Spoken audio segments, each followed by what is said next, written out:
Hay silencios que pesan más que las palabras, silencios que no gritan «paró, aplasten», silencios que revelan verdades incómodas sin necesidad de ser pronunciadas. El vestíbulo del edificio estaba lleno de uno de esos silencios. Era lunes por la mañana, un lunes cualquiera para la mayoría de las personas que cruzaban las puertas giratorias de cristal. Trajes oscuros, tacones apresurados, vasos de café humeante, miradas cansadas pero decididas. Pero para él, ese lunes no era uno más.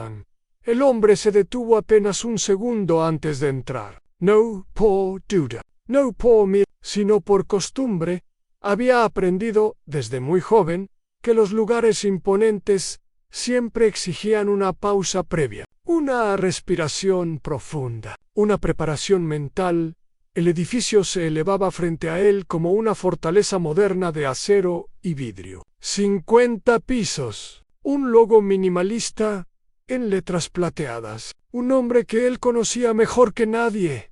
Ese nombre lo había creado él en la empresa que operaba dentro de esas paredes. Existía gracias a una idea que había nacido en su mente. Gracias a noches sin dormir. Gracias a sacrificios invisibles. Gracias a riesgos que otros jamás se atrevieron a tomar. Y aún así, cuando cruzó la puerta, nadie lo saludó, no porque no lo vieran, sino porque no lo reconocieron.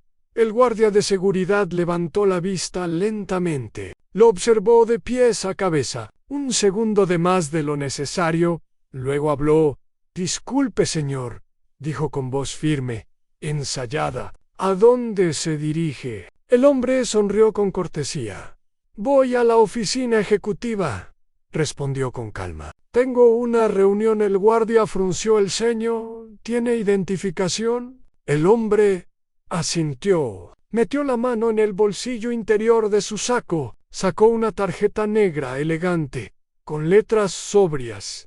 El guardia la tomó, la miró, volvió a mirar al hombre, luego a la tarjeta otra vez. Algo no cuadraba. «Espere aquí», dijo finalmente. «Un momento». Ese fue el inicio. Ese fue el instante exacto en el que comenzó una de las escenas más absurdas, dolorosas y reveladoras del mundo corporativo moderno, porque ese hombre no era un visitante cualquiera, no era un proveedor, no era un desconocido, era el dueño, era el fundador, era uno de los hombres más ricos del país, y en su propia empresa le estaban a punto de pedir que se fueran acto. Y antes del imperio, para entender cómo se llegó a ese momento, hay que retroceder muchos años atrás, mucho antes de los rascacielos, mucho antes de los millones, mucho antes del silencio incómodo del vestíbulo. Hay que volver a un barrio donde los sueños eran considerados una forma peligrosa de ingenuidad. El origen nació en una casa pequeña, de paredes delgadas y pisos que crujían con cada paso. Un hogar donde el dinero nunca sobraba, pero donde la dignidad era innegociable. Su madre trabajaba 2 turnos. Su padre, cuando estaba presente, hacía lo que podía. La vida no fue amable, pero fue honesta. Desde niño aprendió algo fundamental. El mundo no estaba diseñado pensando en él. Lo entendió en la escuela, lo entendió en la calle, lo entendió cada vez que alguien dudaba de su inteligencia, antes de escuchar una sola palabra de su boca. Pero también aprendió otra cosa. La mente no tiene límites visibles. Mientras otros niños soñaban con escapar del barrio, él soñaba con construir algo. No sabía exactamente qué, pero sabía que no quería pedir permiso para existir. A los 12 años, desarmaba radios viejas solo para entender cómo funcionaban. A los 15, leía libros que no estaban pensados para alguien de su edad. A los 18, ya hablaba de negocios con una seriedad que incomodaba a los adultos. «¿Por qué piensas tan grande?», le preguntaron una vez. Él respondió sin dudar: «Porque pensar pequeño no ha ayudado a nadie aquí en el primer Nosu». primera gran idea fue rechazada más veces de las que podía contar. Presentó proyectos, pidió reuniones, tocó puertas que jamás se abrieron. Algunos lo escuchaban con condescendencia, otros con impaciencia. No es el momento adecuado, no es el perfil que buscamos, no encaja con nuestra visión. Lo que nunca decían en voz alta era lo que flotaba en el aire. No creemos que tú seas el indicado, pero él siguió, no porque fuera ingenuo, sino porque había entendido algo esencial. El rechazo no siempre es un juicio sobre la idea, sino sobre quién la presenta. Así que decidió cambiar las reglas. Ansí, nadie le daba una oportunidad, se la daría él mismo en el nacimiento de la empresa. El primer oficina fue una habitación compartida, una mesa prestada, una computadora vieja que fallaba cuando más la necesitaba. No había inversores, no había respaldo institucional, solo había una idea clara y una determinación peligrosa. Trabajaba de día, construía de noche. Tommy Pope soñaba mucho durante años. El crecimiento fue lento, casi invisible, pero era constante. Un cliente llevó a otro. Una solución innovadora resolvió un problema real. Un pequeño éxito construyó credibilidad hasta que, un día, algo cambió.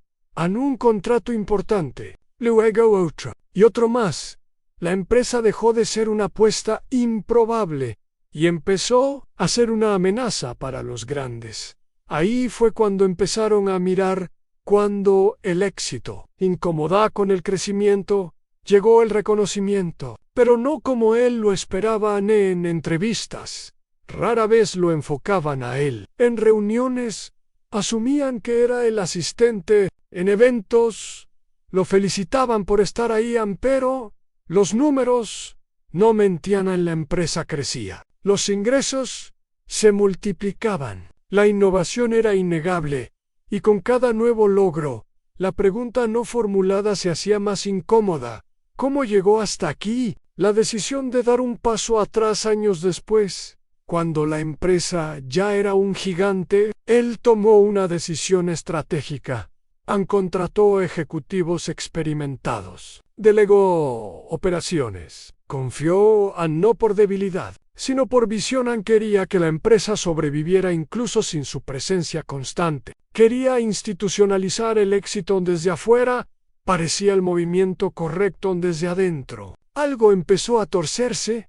El olvido programado con el tiempo. Su rostro apareció cada vez menos en las oficinas. Su nombre se mencionaba menos en reuniones internas. Las historias fundacionales comenzaron a editarse no de forma explícita, sino sutil. Él pasó de ser el creador a ser una figura histórica, luego a ser un accionista, luego casi nada. Nuevos empleados no sabían quién era. Algunos ejecutivos nunca lo habían conocido en persona y nadie parecía incómodo con eso. Al regreso al presente volvemos al vestíbulo. El guardia seguía sosteniendo la tarjeta. El silencio se alargaba. ¿Puede esperar aquí, por favor?, repitió. El hombre asintió. Esperó, observó, vio pasar empleados que trabajaban para una empresa que él había soñado desde cero. Nadie lo miraba dos veces, no con reconocimiento, no con respeto, solo con indiferencia. Y entonces, una frase rompió el aire. «Señor», dijo el guardia, ahora más tenso, «me informan que usted no está autorizado para estar en este piso». El hombre levantó la mirada. «¿Cómo dice? Le voy a pedir que se retire». Ese fue el momento exacto en el que entendió algo devastador. No solo habían olvidado quién era, habían decidido quién no podía ser. El vestíbulo seguía igual, el mismo brillo artificial reflejado en el suelo pulido. Las mismas pantallas gigantes, proyectando gráficos ascendentes y frases sobre liderazgo, innovación y futuro. Las mismas personas cruzando el espacio con pasos rápidos, sosteniendo café en una mano y el teléfono en la otra, sin mirar a nadie más que a sus propias pantallas, pero para él, todo había cambiado. Las palabras del guardia seguían suspendidas en el aire, como si aún no hubieran terminado de caer. Le voy a pedir que se retire. No fue un grito, no fue una orden agresiva, no fue una humillación pública escandalosa. Fue peor. Fue una frase dicha con naturalidad, con la seguridad de quien cree estar en lo correcto, con la tranquilidad que otorga el respaldo de un sistema que rara vez se cuestiona a sí mismo. El hombre respiró profundo. Había estado en salas, donde se decidían miles de millones de dólares en cuestión de minutos. Había enfrentado inversionistas furiosos, socios traicioneros, crisis que amenazaban con destruirlo todo. Había aprendido a no reaccionar desde el impulso, pero en ese instante algo se quebró por dentro. No era orgullo herido, no era la sensación precisa de haber sido borrado. Creo que hay un malentendido, dijo finalmente, con una calma que sorprendía incluso a él mismo. Esta es mi empresa. El guardia lo miró de nuevo, no con burla, no con desafío, con una expresión neutra, entrenada, casi automática, como si esa frase no fuera nueva para él. Señor, respondió, entiendo que pueda haber confusión, pero necesito que se retire. Si tiene una cita, puede comunicarse con la persona correspondiente. El hombre sostuvo su mirada por unos segundos. No vio hostilidad. Vio algo más inquietante: indiferencia funcional. El tipo de indiferencia que no se pregunta si algo es justo, solo si está permitido. ¿Con quién habló para tomar esta decisión?, preguntó. Con recursos humanos. La palabra resonó con una ironía difícil de ignorar en recursos humanos. El departamento que hablaba de inclusión en presentaciones internas, el mismo que enviaba correos sobre diversidad y valores corporativos, el mismo que, en ese momento, había decidido que él no pertenecía ahí. Pidió hablar con alguien más. Supervisor, alguien con autoridad suficiente para escuchar. El guardia hizo una llamada breve, de esas que no dejan espacio para matices. Asintió 2 veces. Mientras escuchaba, colgó. Espere aquí, por favor. Esperó. El tiempo se volvió denso. Cada segundo parecía alargarse más de lo normal. Algunas personas comenzaron a notar que algo no estaba bien. Miradas rápidas, cuchicheos, una tensión que nadie quería reconocer abiertamente. Entonces apareció ella.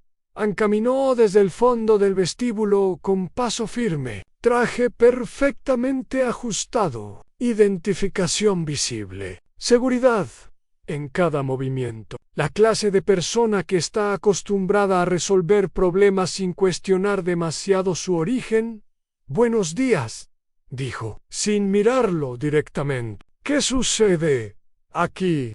El guardia explicó la situación en pocas palabras. Ella escuchó sin interrumpir. Luego levantó la vista por primera vez y lo observó de pies a cabeza, no con curiosidad, sino con evaluación, como quien ya ha tomado una decisión antes de terminar de escuchar.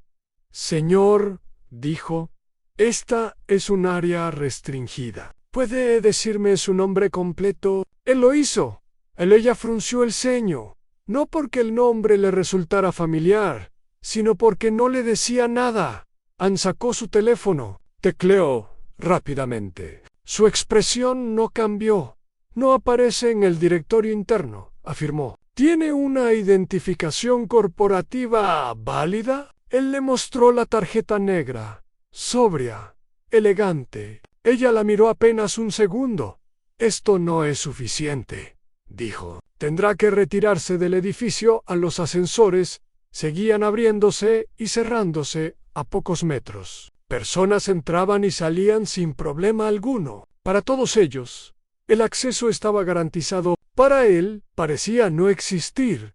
Algunos empleados se habían detenido a observar. Fingían revisar sus teléfonos.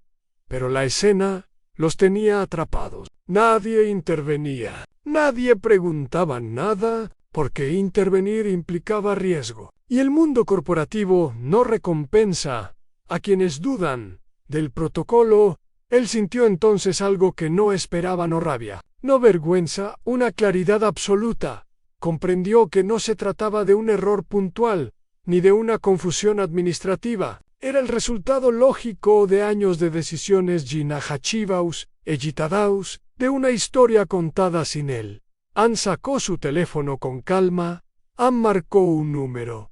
¿Dónde estás?, preguntó cuando atendieron. En el piso 38. ¿Todo bien? No, respondió. Baja al vestíbulo. Ahora Ann colgó. La mujer de recursos humanos lo observó con una mezcla de impaciencia y desconfianza. Señor, le repito que... Espere, la interrumpió. Solo espere. En el silencio regresó. A minutos después, el ascensor se abrió. Un hombre salió en alto, seguro, en traje impecable. La clase de persona que no necesita levantar la voz para que todos sepan que tiene poder. Algunos empleados lo reconocieron al instante. Sus posturas cambiaron. Sonrieron, saludaron. Buenos días. Qué gusto verlo. En él caminó directamente hacia el hombre que esperaba. ¿Qué está pasando?, preguntó en voz baja. Diles quién soy, respondió el fundador. El ejecutivo se giró lentamente. Miró al guardia, a los empleados curiosos. ¿Saben quién es este hombre?, preguntó. Nadie respondió.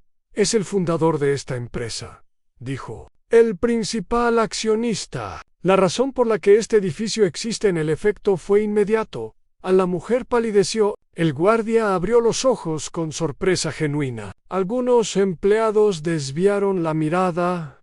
El silencio ahora era distinto. Pesado, incómodo, irreversible. Yo no sabía, murmuró ella. Ese es el problema, respondió él con voz firme, pero sin levantar el tono. ¿Que no sabías? No hubo una disculpa clara. No hubo un reconocimiento sincero del daño causado. Solo una incomodidad torpe, una vergüenza mal manejada.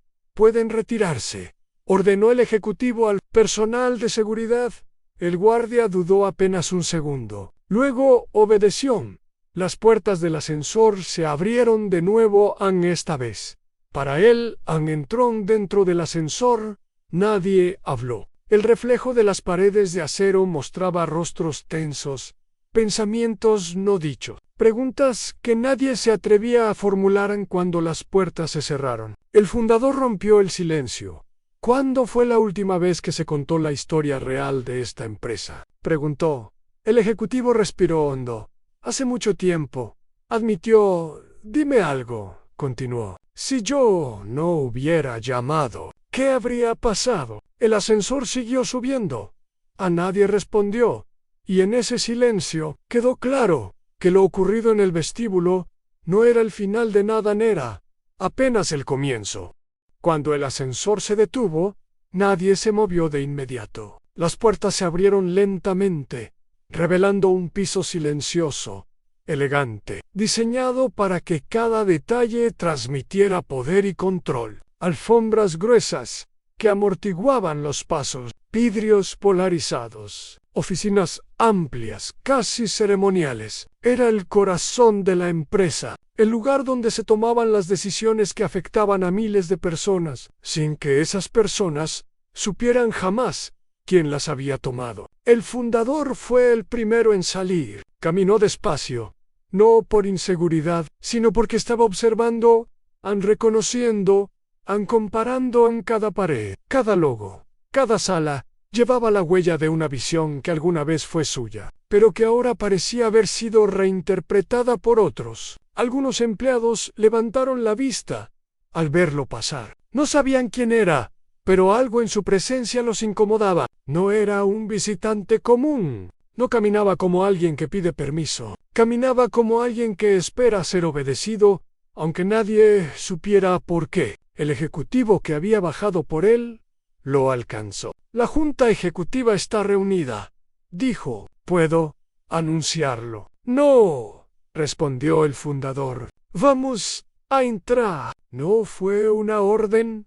gritaba. Fiu piu. Fue una afirmación tranquila, imposible de discutir. Caminaron hasta la sala principal. Puertas de madera pesada, vidrio esmerilado. Dentro, voces apagadas, risas contenidas, el murmullo cómodo de quienes creen tener el control absoluto del espacio. El ejecutivo abrió la puerta. Las conversaciones se detuvieron. 8 personas alrededor de una mesa larga. Pantallas encendidas, documentos digitales, café servido en tazas con el logo de la empresa. Todos levantaron la vista al mismo tiempo. La confusión fue inmediata. Algunos lo miraron sin reconocerlo. Otros fruncieron el ceño, intentando ubicarlo mentalmente. 1 o 2 parecieron entender. Demasiado tarde. El fundador entró sin decir palabra. Se sentó en la cabecera.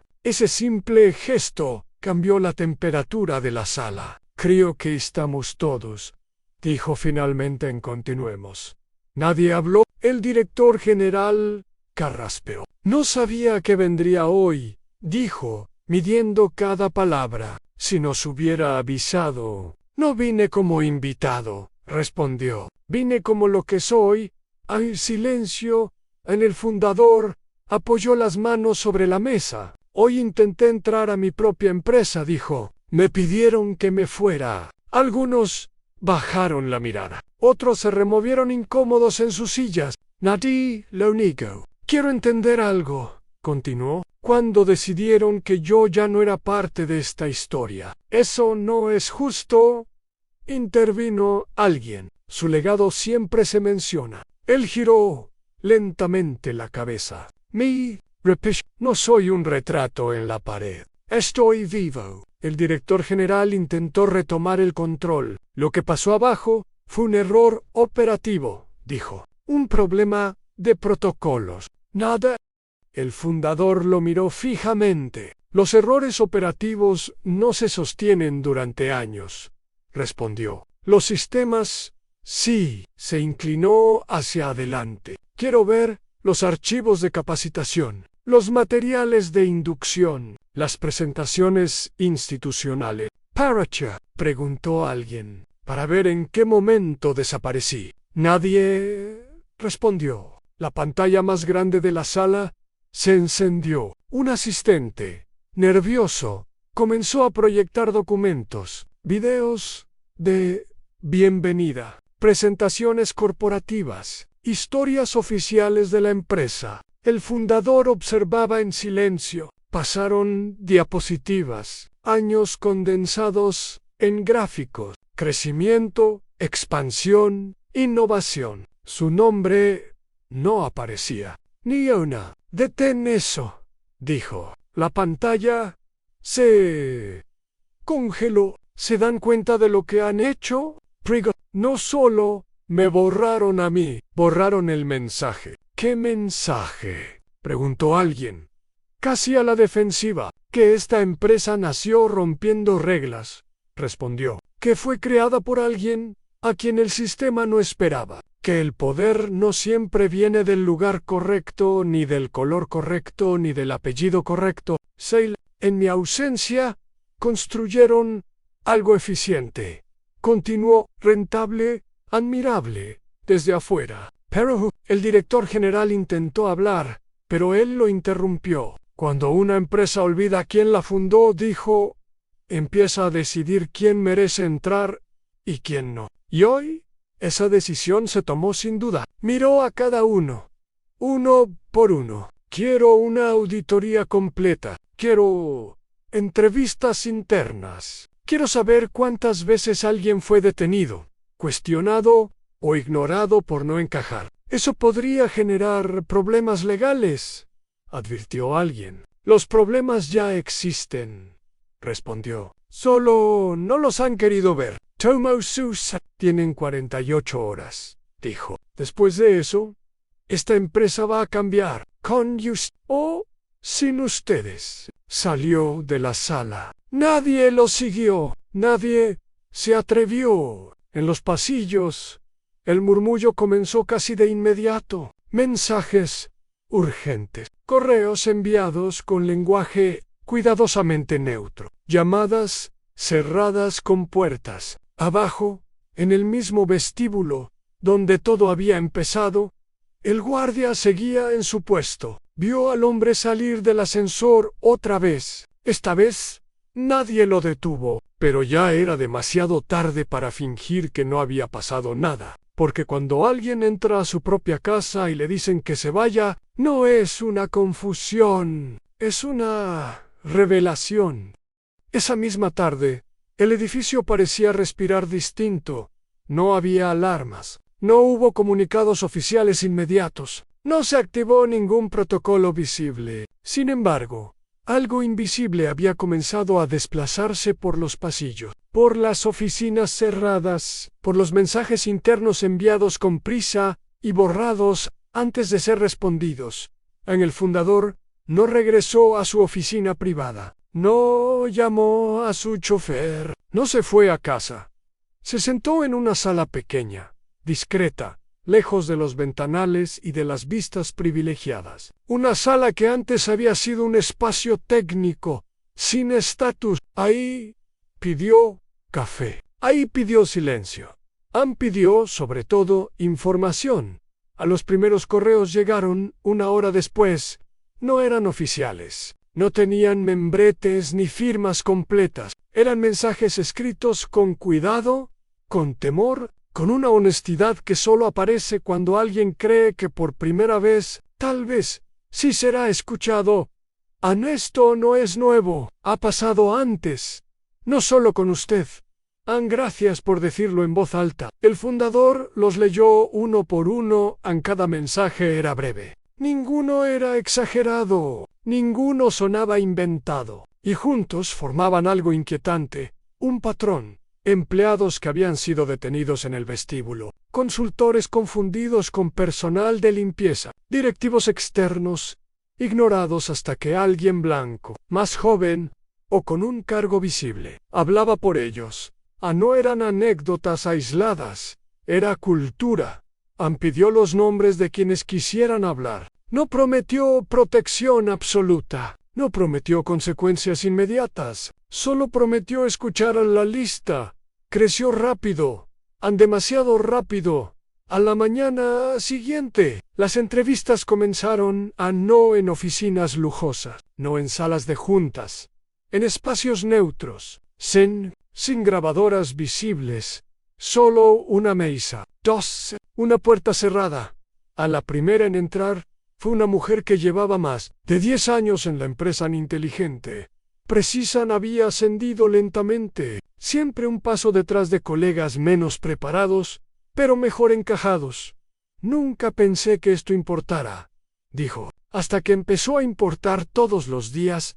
Habló de reuniones donde su voz desaparecía, de ideas celebradas, cuando alguien más las repetía, de sonrisas tensas cuando caminaba sola por áreas ejecutivas.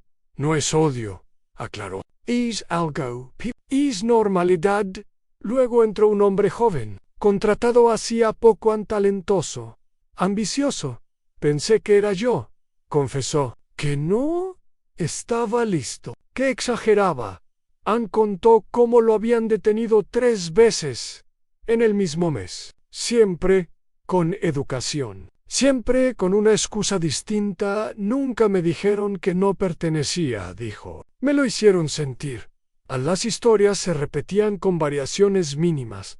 Nadie hablaba de insultos abiertos. Nadie hablaba de agresiones explícitas. Hablaban de miradas, de decisiones pequeñas que, acumuladas, construían un muro invisible.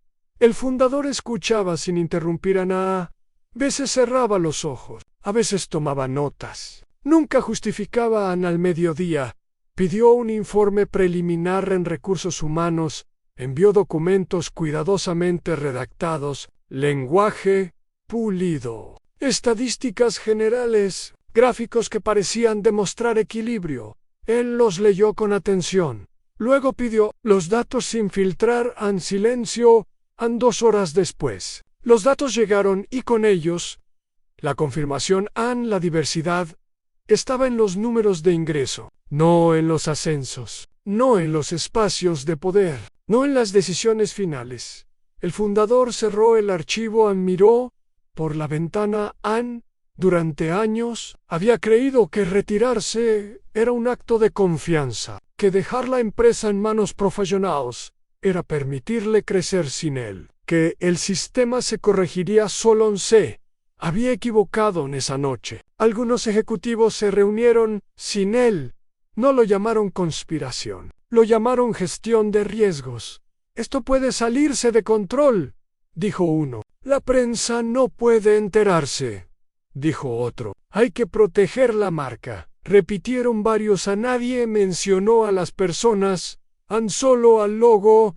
Mientras tanto, en otra sala del edificio, el fundador escribía no un comunicado, no una amenaza, en una lista nombres en cargos en decisiones pasadas. Momentos ignorados. No buscaba venganza. Buscaba verdad. Cuando terminó, guardó el documento. Sabía que lo que venía no sería cómodo, ni elegante. Pero también sabía algo más. La empresa que había creado para demostrar que el talento no tiene un solo rostro, se había convertido en un lugar que decidía quién podía entrar antes de preguntar quién era ni eso. Para él, era inaceptable. A la mañana siguiente, convocó a toda la alta dirección, no para discutir números, no para evaluar daños, para hacer una sola pregunta. Una pregunta que nadie había querido hacerse en años. ¿En qué momento dejamos de creer nuestra propia historia?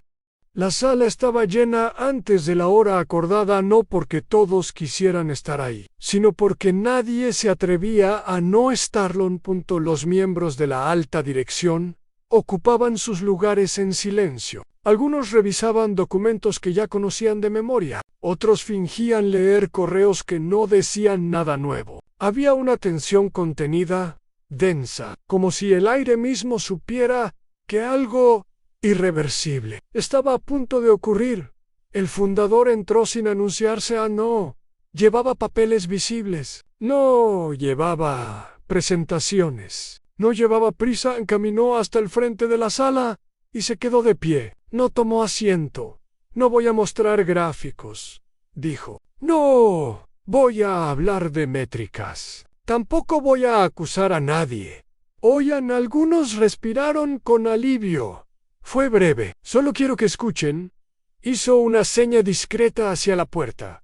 A la primera persona entró con pasos inseguros, un hombre de mediana edad, traje sencillo, manos ligeramente temblorosas. No era ejecutivo, no era gerente. Era alguien a quien casi nadie en esa sala habría reconocido. Díganos su nombre, pidió el fundador. Ann lo hizo. ¿Cuánto tiempo lleva en la empresa? 11 años. Un murmullo recorrió la sala. Cuéntenos por qué está aquí. El hombre dudó. Miró al suelo. Luego levantó la vista. Porque nunca me dejaron subir más allá de cierto punto, dijo. Y nunca me dijeron por qué. Habló de evaluaciones positivas, de resultados comprobables, de ascensos prometidos que nunca llegaron. Siempre había alguien más alineado, explicó. Nunca supe con quién salió. Luego entró otra persona, y otra Ann, y otra más. Cada historia era distinta en detalles, pero idéntica en el fondo. Interrupciones constantes, suposiciones sobre carácter, tono, apariencia. Me dijeron que debía suavizar mi forma de hablar. Me aconsejaron no usar mi cabello así, si quería ser tomado en serio. Me sugirieron no recordar tanto mis logros.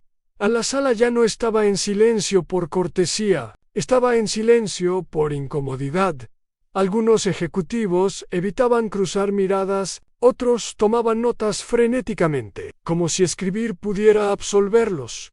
Entonces entró alguien inesperado, aún una mujer que había dejado la empresa años atrás. Ella pidió hablar, dijo el fundador. Yo acepté. Su presencia descolocó a varios.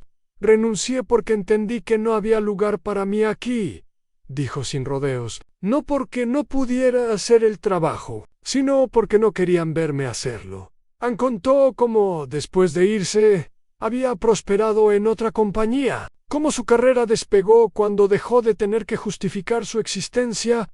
No vine por venganza, aclaró. Vine porque lo que pasó ayer pasó muchas veces antes, y porque nadie escuchó entonces. Cuando salió, el fundador se volvió hacia la mesa. Esto no es una cacería, dijo. Es un espejo. Se acercó lentamente. Durante años, celebramos resultados sin preguntarnos a qué costo humano. Creamos un sistema eficiente pero selectivo. Pulido, pero excluyente. El director general intentó intervenir. Estamos comprometidos con mejorar, dijo. Podemos reforzar entrenamientos, revisar políticas. El fundador levantó la mano. No, respondió. Esto no se arregla con cursos. Respiró hondo. Se arregla con decisiones reales, con renuncias si es necesario, con cambios que duelen. Miró directamente a uno de los ejecutivos. Usted aprobó un ascenso sabiendo que no era el mejor candidato. El hombre se tensó. Fue una decisión colegiada. Fue cómoda. Lo interrumpió. Y eso también es una decisión. A la sala parecía encogerse. No espero perfección, continuó. Espero responsabilidad. Se giró hacia todos. Esta empresa nació porque alguien decidió ignorar lo que normalmente se hacía. Si hoy no somos capaces de cuestionar nuestra propia normalidad, entonces ya no merecemos existir como decimos existir. Hubo un silencio largo. Nadie aplaudió. Nadie discutió porque todos entendieron que ya no se trataba de imagen, ni de control de daños. Trataba de elegir entre cambiar o ser expuestos por aquello que durante años habían preferido no ver. El fundador recogió sus cosas. Mañana, dijo, cada uno de ustedes me dirá que está dispuesto a perder para que esto cambie. Salió de la sala. Por primera vez desde que el conflicto comenzó, nadie se preguntó si exageraban. Se preguntaron si ya era demasiado tarde. La mañana siguiente no comenzó con café ni con saludos formales. Comenzó con renuncias. No fueron todas al mismo tiempo. No hubo una fila ni un anuncio público inmediato. Pero desde muy temprano, las notificaciones internas empezaron a circular entre los niveles más altos de la empresa. Directores que pedían reuniones privadas, vicepresidentes que solicitaban tiempo para reflexionar, ejecutivos que por primera vez parecían inseguros de su propio lugar. El fundador llegó antes que todos. No entró por el vestíbulo principal, no porque temiera repetir la escena del día anterior, sino porque quería observar desde otro ángulo. Caminó por los pasillos secundarios, por las áreas donde el mármol desaparecía y el lujo se diluía, ahí donde trabajaba la mayoría, ahí donde nunca había ocurrido el incidente, porque ahí nadie esperaba privilegios. A la primera reunión fue breve. A un director de larga trayectoria se sentó frente a él. Voz firme, mirada cansada. He decidido dar un paso al costado, dijo. No porque crea haber actuado con mala intención, sino porque entiendo que la intención ya no es suficiente. El fundador asintió. Gracias por decirlo usted mismo, respondió. Eso también importa. No low se libro. No low castigo. Solo low excepto. Otras conversaciones fueron más difíciles. Esto es injusto, dijo alguien. Se nos está juzgando con reglas nuevas.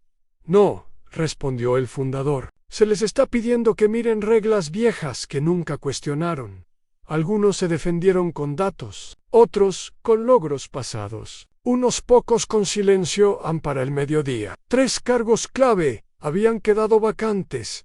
La empresa temblaba y el mundo exterior aún no sabía nada. Eso cambió por la tarde a un correo interno, enviado por error o por valentía. Nadie lo supo con certeza. Llegó a manos equivocadas, luego a otras. Luego a un periodista que llevaba años siguiendo el crecimiento de la empresa desde la distancia.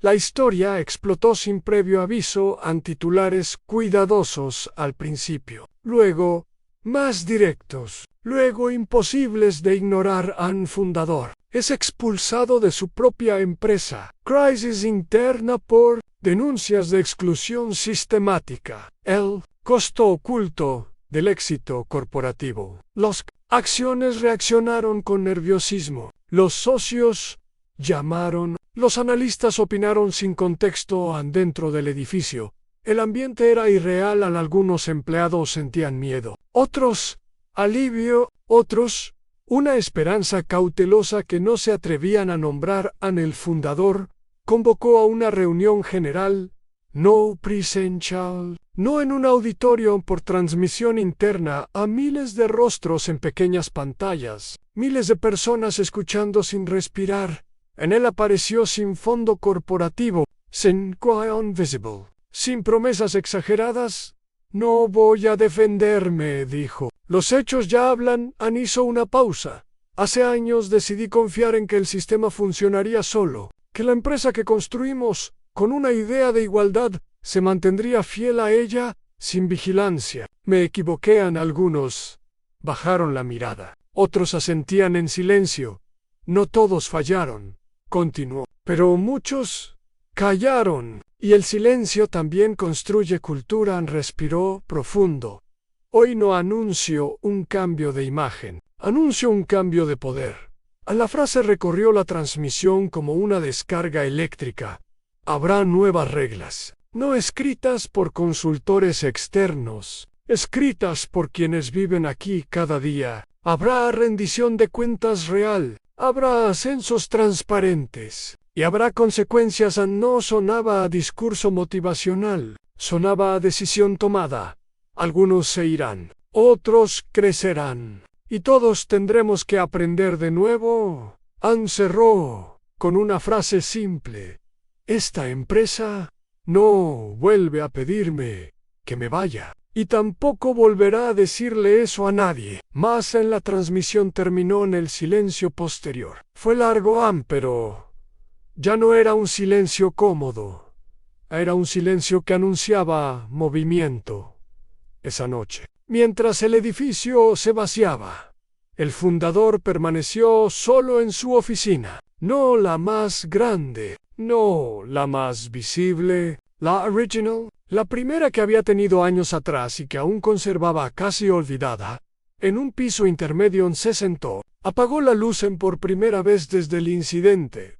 No pensó en la empresa, pensó en el niño que desarmaba radios, en el joven al que no le abrían puertas, en el hombre al que aún con todo intentaron borrar. Y entendió algo con absoluta claridad. El verdadero conflicto no había sido que lo confundieran con alguien que no era. El verdadero conflicto había sido que el sistema necesitara hacerlo para seguir funcionando. Y ahora, ese sistema estaba cambiando. Pasaron semanas antes de que el ruido disminuyera.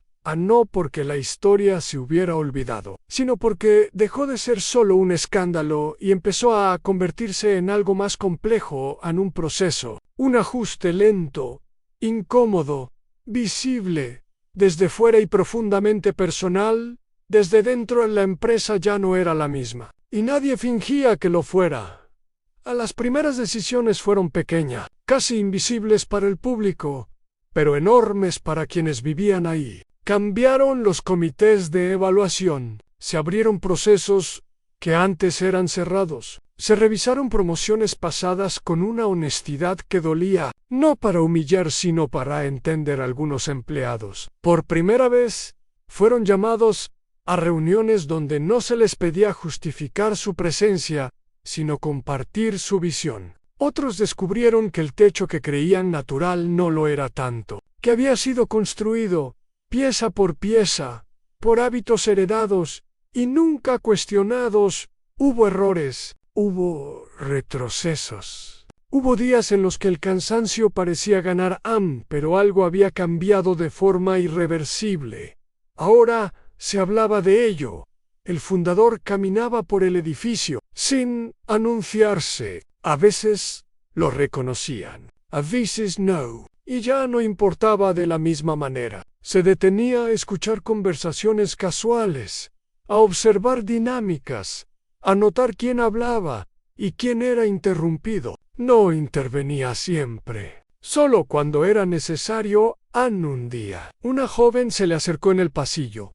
«No sabía quién era usted cuando lo vi la primera vez», dijo con nerviosismo. «Pero escuché lo que pasó. Quería decirle...» «Gracias». Él sonrió. «No me des las gracias a mí», respondió. «Haz que no tengamos que repetir esta historia». Ella asintió, entendiendo que no era un consejo, sino una responsabilidad compartida. A meses después, los números volvieron a estabilizarse. La empresa no colapsó, como algunos habían predicho, tampoco se volvió perfecta, pero algo curioso ocurrió. La rotación bajó, la innovación aumentó, y las ideas empezaron a venir de lugares que antes nadie miraba desde afuera. Los analistas lo llamaron un giro estratégico valiente. Desde adentro, muchos lo llamaron simplemente respirar. El fundador rechazó invitaciones para dar conferencias sobre el tema. No quería convertirse en símbolo. No quería capitalizar el dolor ajeno como narrativa inspiradora. Sabía que el peligro de las historias poderosas es que, una vez contadas, permiten a otros creer que el problema ya está resuelto. En una tarde, volvió al vestíbulo donde todo había empezado, en el mismo piso brillante, las mismas puertas giratorias. El guardia era otro. El hombre entró sin prisa. Nadie lo detuvo, nadie lo observó con sospecha, y por primera vez, eso no se sintió como una victoria personal, sino como una señal correcta. Se detuvo un momento en el centro del espacio. Escuchó el murmullo de fondo, los pasos, las voces. Era un lugar funcional, impersonal, como tantos otros. Pero él sabía lo que había ocurrido ahí y también sabía algo más que la historia no trataba de un hombre rico confundido con alguien que no era, ni siquiera de racismo. Aunque lo atravesara todo, trataba de poder. ¿De quién tiene derecho a ser reconocido sin explicarse? ¿De quién pertenece sin demostrarlo antes de dejarse? Miró el logo en la pared. Recordó la primera vez que lo había dibujado en una libreta vieja, sin saber si alguien más lo vería algún día. Recordó haber pensado que, si la empresa tenía éxito, tal vez serviría para demostrar que el talento no necesita permiso. Sonrió con cansancio. Habían intentado borrarlo de su propia historia. Sin querer. Habían obligado a la empresa a mirarla completa. Salió del edificio sin cámaras, sin aplausos, sin titulares nuevos, porque las transformaciones reales rara vez hacen ruido cuando finalmente se consolidan, y porque, a veces, el acto más revolucionario no es entrar a un lugar donde no te esperan, sino negarte a irte cuando te dicen que no perteneces.